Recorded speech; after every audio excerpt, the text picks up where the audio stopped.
今回はブラックバツにラインは見えているのか、ライン補足するとずれやすいのか、クリアと色付き、どっちがいいのという疑問を海外の研究データをもとにまとめて紹介していきたいと思います。結論からお伝えしますと、ラインはバスに見えています。そしてベストなラインの太さと色も変わります。動画の内容は、ラインは10ポンドで見えづらくなる、警戒されてしまうラインの色、深さによる色の見え方、ラインの色による使い分け、ラインが見えてても釣れる理由、この5つに分けて分かりやすく説明していきたいと思います。そして一番最後に色ごとのおすすめラインを紹介しています。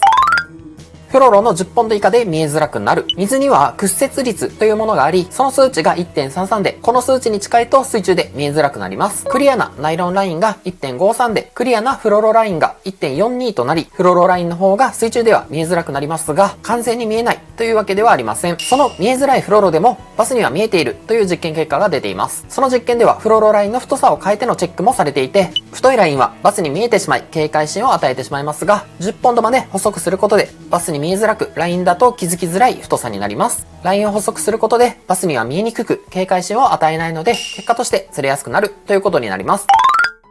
警戒させてしまうラインの色。これは晴れた時の話で、濁りや太陽光の強さと当たり方でベストな色は変化します。朝夕の夕間詰めや夜中など、暗い時にはどの色も魚には見えづらくなります。行われた実験では、特定の色のラインには反応をしないが、特定の色では否定的な反応が見られるという結果が出ています。これはラインの色の違いを認識できていて、色によって警戒するしないがあるということになります。次は魚から見たラインの見え方についてです。釣り人が見る色とバスが見る色は違います。その理由は水中の魚から見る景色が水面、水草などになり、大切なのは魚から見た背景とのコントラストが少ない色イコール見えづらい色となります。コントラストというのは背景とラインの色、明暗などの差のことで、緑のウィードの中に緑色のラインがあっても馴染みますが、黄色のラインでは目立ってしまいます。緑色のラインを岩場で使うと目立ちますが、茶色のラインなら馴染むようになります。このように背景とラインのコントラストが少なく馴染む色が大切になります。水深が深くなるにつれ色が消えていきます。色というのは物に光が当たってその反射により色が見えているので、深くなり光の量が減ると色の反射が薄く色が見えなくなってくるようになります。これはラインだけの話ではなく、水中のウィード、岩、ボトム、ルアーなど全てのものに共通する話です。ラインの色とその消える色の深さの実験結果では、赤色は約3メートルで消えていき、灰色や黒色になります。緑は深くなるにつれ濃くなっていき、最後に消えてしまいます。オレンジ色や黄色では約 7.5 メートルから10メートルで消え、クリアはずっとクリアのままです。濁った場所では全ての色が 1.5 メートル以内に消えてしまいます。ラインの色による使い分けです。クリア。魚に見えないようにするにはクリアが適しています。フロロは水面に入るラインが見えにくいんですが、ナイロンは比較的見えやすくなります。どの水深でもクリアなので、万能に使いやすい色です。クリアブルーです。これがバス釣りでは最適になります。青はバスに見えづらい色に分類されており、釣り人には青色に見えますが、バスにはグレーに見えると言われています。次は緑色です。水に溶け込ませるのには最適な色です。光がラインを伝わっていかない色なので、太陽光が強い時に特に良いです。魚にラインの存在を感じさせないカモフラージュカラーとなります。クリアな場所では透明ラインより目立つ場合もあります。黄色です。ラインによるバイトはかなり見やすくなります。濁った水中での使用には適してますが、クリアな場所では魚に違和感を与えてしまいます。後ろから襲ってくる魚は気づかない可能性があります。次に赤色です。釣り人には比較的見えやすく、3メートル以下で赤からグレーになり、背景によってはコントラストが強く出てしまいます。茶色っぽい水質以外では不向きになります。フロロに着色するならピンクが最適です。人間からはかなり見やすく、水中に入ると溶け込み、ピンク色が失われ、深くなればなるほどクリアグレーのように見えにくくなります。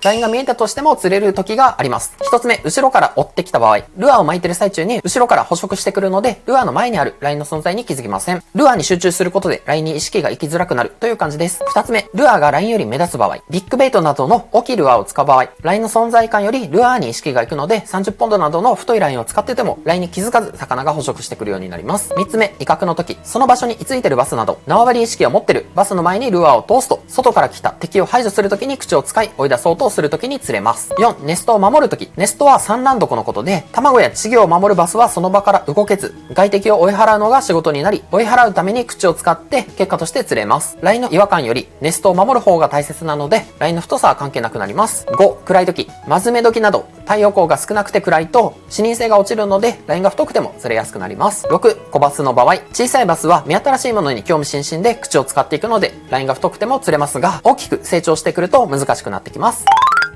次はおすすめのラインの色です。ベストなラインの色はクリアブルーです。青がバスには見えづらく、釣釣り人には青色に見えますが、バスには薄いグレーに見えて背景に同化しやすいです。ラインを見て釣りがしやすく警戒心を与えないベストな色となります。デュエルの CN500 がこれに近く、カーボナイロンというあまり効かない素材ですが、使い勝手が良く値段が安いのが嬉しいです。ベターな色はフロロのクリアです。どの水深でも透明なので、バンドに使いやすいのがクリアになりますが、太陽の角度によってはライン内部に光が反射してしまいます。傷や劣化で表面が白くなると見えやすくなってしまうので、なるべくこまめにライン交換をするか、コーティングが強いラインを使うのがおすすめです。サイトフィッシングでは10ポンド以下のフロロがおすすめです。おすすめは R18 フロロです。カーボンに強いシーガー製で柔らかく投げやすいです。16ポンドラインは16ポンドの太さなのに強度が 18.5 ポンド分あるので安心感が高いです。低価格帯なら同じくシーガーのフロロマイスターがおすすめです。細いラインで当たりを見たいときはサンラインのシューター FC スナイパー BMS 鮮やかがクリア、ピンク、イエロー、グリーン、オレンジ、グレーのメリハリが効いており、細くても人からの視認性が高いです。このピンク色は水中に入っていくと失われていくので、人間側にのみ見やすいというメリットが残ります。ウィードの中や水質が緑のとこで釣りをするならグリーンです。水中ではクリアより表面の反射が抑えられ目立ちにくくなり、ウィードの上ではカモフラージュカラーとなります。サンラインのシューター FC スナイパーインビジブルが1色ではなく5色で15センチごとに変化しているので見えづらくおすすめです。